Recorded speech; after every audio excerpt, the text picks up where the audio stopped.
Social media का और overseas Pakistani इतना प्रेशर था कि मैंने आज सुबह की नमाज के बाद एक दफा मैंने खुदकुशी करने की कोशिश की है, लेकिन फिर मैंने सोचा कि मैंने क्यों ना ये सारी चीजें अवाम के पास रखूं, मैं खुद क्यों हराम की मौत मरूं और मैं ये सारी चीजें अवाम के सामने क्यों ना रखूं।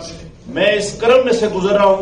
मेरी तमाम ब्यूरोक्रेसी से गुजारिश है कि आपने इन सियासी लोगों के लिए जो मुख्तलिफ शेरवानियां सवा के मिनिस्टर बनने को फिर रहे हैं, इनके लिए कोई गलत काम न करें। मैंने जो इस मुल्क के पेट में छुरा घूंपा है, मुझे वो सोने नहीं देता। कमिश्नर साहब ये बताइए, बात करने दो। जो मैंने जुल्म किया है मुझे उसकी सजा मिलनी चाहिए और बाकी भी इस जुल्म में जो लोग शामिल हैं, पुलिस भी शामिल है, उनके नाम से खुशी की खबर है। लेकिन इससे भी पहले इससे भी एक अहम खबर मैं आपको देना चाहता हूं। मुझे ऑलमोस्ट बतौर कमिश्नर रावलपिंडी इंटरिम गवर्नमेंट ने साफ शफाफ इलेक्शन करवाने के लिए तकरीबन 1.25 साल पहले लगाया था, लेकिन मैं इंतहाई अफसोस से कहता हूं कि मैं वो इलेक्शन ठीक नहीं करवा सका और मैं अपने ओहदे से यहां इस्तीफा दे रहा हूं।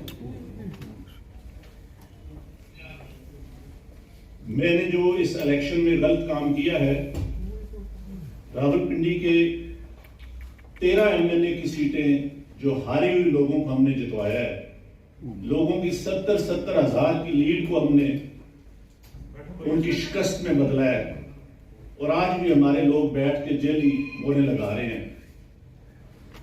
मैं माजरत चाहता हूं अपने तमाम रिटर्निंग ऑफिसर से जो मेरे मातहत काम कर रहे थे, जो बेचारे रो रहे थे जब मैं उनको कह रहा था कि आप ये काम गलत काम करें और वो नहीं करना चाह रहे थे।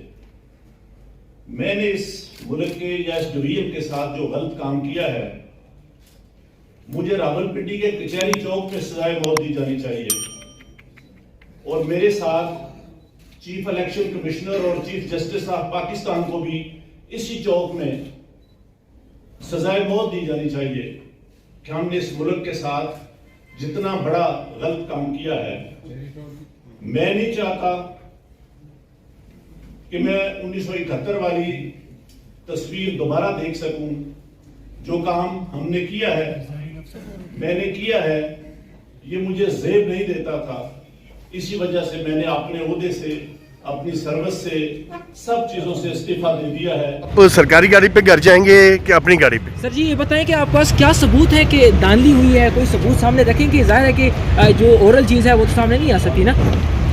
देखिए, फौज ने इलेक्शन बिल्कुल ठीक करवाए हैं। जो फॉर्म 45 है वो आज भी पूरा है। दोबारा इलेक्शन कराने की भी जरूरत नहीं, सिर्फ फॉर्म 45 इकट्ठे कर लें, उसके ऊपर सारे रिजल्ट क्लियर हो जाएंगे। आपको क्या लगता है किस पार्टी के लोगों ने ये जीता है फिर? कमिश्नर साहब ये बताइएगा, जो आरओ ने रिजल्ट्स रोके थे, क्या उसमें बेज़ाब्तियाँ हुई है? क्या कहेंगे आप? बिल्कुल, बेज़ाब्तियाँ तो छोटा लफ्ज़ है। जो यहाँ पे हुआ है कि जो लोग आज़ाद उम्मीदवार 70-70, 80-80 हज़ार की लीड से जीत रहे थे, हमने उनको हरवाया है और उनके ऊपर जाली मोहरें लगा के सबको हरवाया। कमिश्नर साहब, जब जाली मोहरें लग रही थी उस वक्त आपने किसी से कहा कि सब कुछ हो रहा है, गलत हो रहा है, इसको रोका जाए? देखिए, मैं ये सारी इस गलतकारी की जिम्मेदारी अपने ऊपर ले रहा हूँ और साथ आपको बता रहा हूँ कि जो चीफ इलेक्शन कमिश्नर है, जो चीफ जस्टिस है, वो भी इस काम में पूरे शरीक। कमिश्नर साहब, आपका बहुत बड़ा कमिश्नर साहब, इतना सब कुछ हुआ, आखिर किसके कहने पे होता रहा? आप क्यों प्रेशर में थे? किसने ऐसा किया? मेरे ऊपर कोई दबाव नहीं है। मेरे बाप दादा भी अंग्रेजों के खिलाफ और सिखों के खिलाफ जंगें करते रहे हैं, लड़ते रहे हैं ये मुल्क बनाने के लिए। अब मैं इस मुल्क को तोड़ने का हिस्सा नहीं बन सकता। कमिश्नर साहब, आपने रावलपिंडी की बहुत बड़ी खिदमत की है, आपने बड़े बड़े मेगा प्रोजेक्ट में 24 घंटे काम किया है।